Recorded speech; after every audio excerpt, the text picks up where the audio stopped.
سلام قولا من رب رحيم.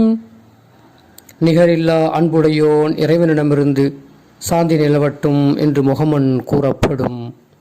தைரியமா சொல்லலாம், துணிச்சலா சொல்லலாம். அன்பிற்கினியவர்களே, ஒரு நேரத்தில் ஒரு தவறான ஒரு காரியத்தை செய்வதற்கு தான் அதிகாரிகள் லஞ்சம் வாங்கி கொண்டு இருந்தார்கள். ஒரு தவறான காரியம், உதாரணத்திற்கு இல்லாத ஒரு அட்ரஸ்ல ஒருத்தருக்கு ஒரு சர்டிபிகேட் ஒருவனை கொடுக்கணும்னு சொன்னா அதுக்கு லஞ்சம் கொடுத்து வாங்கிடலாம். ஒரு பாஸ்போர்ட், போடி பாஸ்போர்ட் லஞ்சம் கொடுத்தா கிடைக்கும். ஆதார்லயே கூட போடியான ஒரு அட்ரஸ் வாங்கணும்னா லஞ்சம் கொடுத்தா கிடைக்கும். அதுபோல புறம்போக்கு நிலங்கள், அரசினுடைய நீர்வழி பாதைகளாக இருக்கக்கூடிய புறம்போக்கு நிலங்களை தனக்கு சொந்தமாக ஒருவர் ஆக்கிக்கொள்ள நினைக்கிற பொழுது, அதிகாரிகளுக்கு லஞ்சம் கொடுக்கிற பொழுது அது என்ன செய்யப்படுதுன்னு சொன்னா அவர் பெயரிலே அது மாற்றப்படுகிறது. அப்படி ஒரு காலம் இருந்தது என்பதை நாம் பார்த்தோம். இது யாருமே நம்ம மறுக்க மாட்டோம். ஆனா இன்னைக்கு சரியான ஒரு காரியத்திற்கும் கூட, சரியான என்னுடைய ஒரு சரியான காரியம், அது எனக்கு எல்லா விதமான அத்தாட்சிகளும் ஆதாரங்களும் என் கையில இருக்கிறது, அதை வைத்து நான் ஒரு சான்று கேட்கிற பொழுது கூட அதற்கும் லஞ்சம் கொடுக்க வேண்டிய நிலையிலே இன்றைய அதிகாரிகளுடைய நிலை இருக்கிறது என்பதும், அதிகாரிகள் அந்த நிலையிலே அந்த மட்டத்திலே இருக்கிறார்கள் என்பதும், அன்பிற்கினியவர்களே, அதிகாரிக்கு கீழே பணிபுரியக்கூடியவர்கள் இருந்து அரசியல்வாதிகள் வரை எல்லோருமே இது விஷயத்திலே குற்றவாளிகளாக இருக்கிறார்கள் என்பதை நாம் பார்த்தோம். மழை நீர் வடியாமல் இருக்கிறதுக்கும் இதுக்கும் என்ன சம்பந்தம் அப்படின்னு நம்ம என்ன தோணும், நினைக்க தோணும். அன்பிற்கினியவர்களே, இந்த லஞ்சம் செய்த வேலைதான், இந்த லஞ்சம் அரசு அதிகாரிகள், அரசியல்வாதிகள், அரசு அதிகாரிகளாக பணியாற்றி கொண்டிருக்கிற கடைநிலை ஊழியர் முதற்கொண்டு எல்லோரும் லஞ்சத்தை எதிர்பார்த்து காரியங்களை ஆட்சியதனுடைய விளைவாகத்தான் மழை நீருடைய அந்த வடிகால்கள் இன்றெல்லாம் அது அடைக்கப்பட்டு, நீர்நிலைகள் எல்லாம் அபகரிக்கப்பட்டு, கட்டிடங்களாக நகரங்களாக அது உருவாக்கப்பட்டு போனதின் காரணத்தினால் இன்று இந்த நிலை ஏற்பட்டிருக்கிறது என்பது நிதர்சனமான உண்மை. இது அறிவாளிகள் கண்டிப்பாக புரிந்து கொள்வார்கள். ஆனால் லஞ்சம் வாங்கக்கூடிய அரசியல்வாதிகளோ அரசு அதிகாரிகளோ ஒரு காலம் அவர்கள் அதை புரிந்து கொள்ள மாட்டார்கள் என்பதை நாம் பார்க்கிறோம். அன்பிற்கினியவர்களே, பாருங்க, இஸ்லாம் என்ன சொல்லுகிறது, லஞ்சத்தை பற்றி என்ன சொல்லுகிறது அப்படின்னு சொன்னா, அன்பிற்கினியவர்களே, எவ்வளவு எச்சரிக்கையாக இருக்க வேண்டும் என்று. லஞ்சத்தை பற்றி பேசினா தனி சப்ஜெக்ட், அது நம்ம நிறைய பேசலாம்.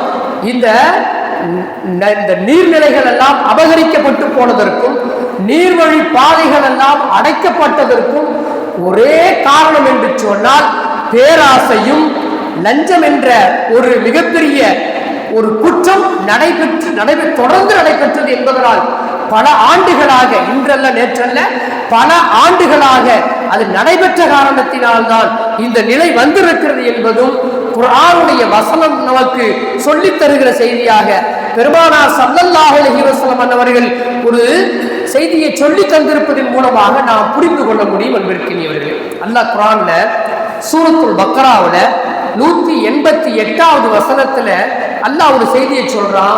வலா தஅகுலு அம்வாலக்கும் பைனக்கும் பில் பாத்திலி, உங்கள் செல்வங்களை உங்களுக்கிடையே தவறான முறையிலே உண்ணாதீர்கள்.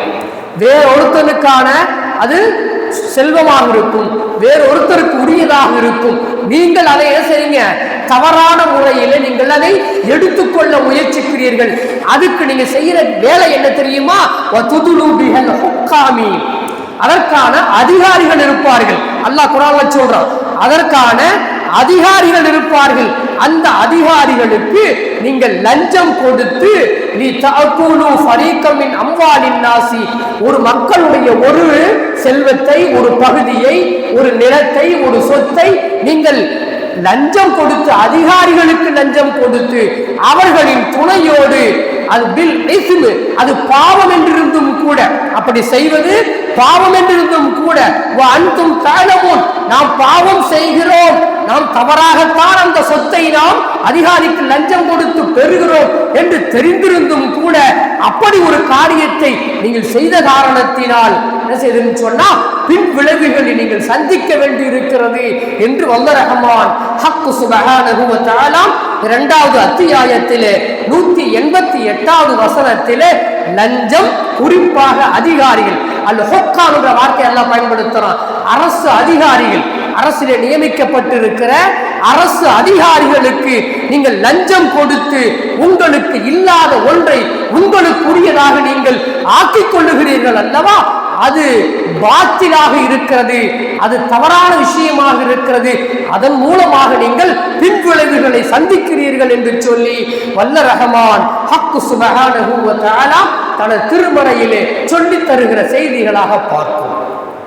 அதிகாரிகளும் அரசியல்வாதிகளும் லஞ்சத்தை முதன்மையாக கொண்டு செயல்பட்ட காரணத்தினால்தான் சென்னையினுடைய நீர்வழி பாதைகள் எல்லாம், அந்த நீர்நிலைகள் எல்லாம் அபகரிக்கப்பட்டு போனது என்பதும், அங்கே குடியிருப்புகள் உருவாக்கப்பட்டது என்பதும், அதனால் இன்று அங்கே குடியிருப்பு வாசிகள் எல்லாம் வெள்ளத்திலே மிதக்க வேண்டிய நிலை இருக்கிறது என்பதும் அன்பிற்கினியவர்களே நாம் பார்த்து கொண்டிருக்கிற செய்தியாக இருக்கிறது.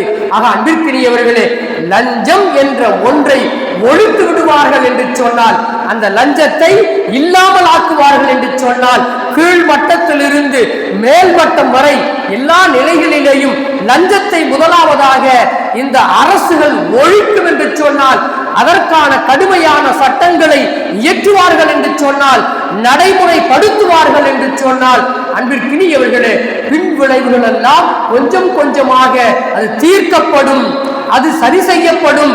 இல்லை என்று சொன்னால் காலம் முழுக்க ஒவ்வொரு ஆண்டும் இது போன்ற பேரிடர்களை சந்தித்துக் கொண்டே இருக்க வேண்டும் என்பது நிதர்சனமான உண்மையாக இருக்கிறது அன்பிற்கினியவர்கள்.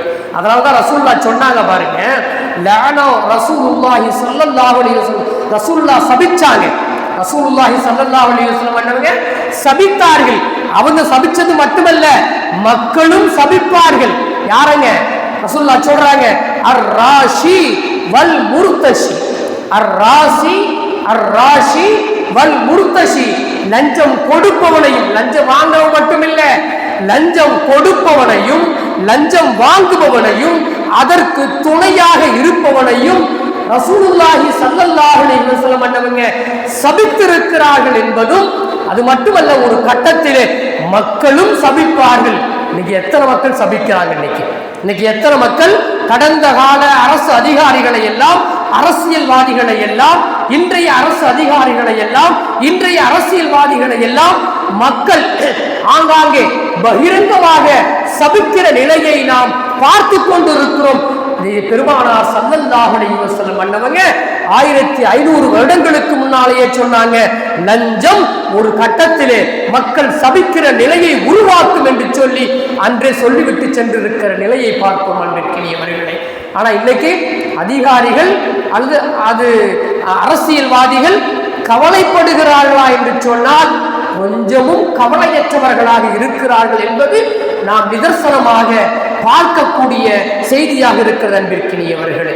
ஆக முதலாவதாக இதில் இருந்து நாம் மீள வேண்டும் என்று சொன்னால், இந்த பேரிடர்களில் இருந்து நாம் மீள வேண்டும் என்று சொன்னால் லஞ்சத்தை முதலாவதாக ஒழித்தே தீர வேண்டும்.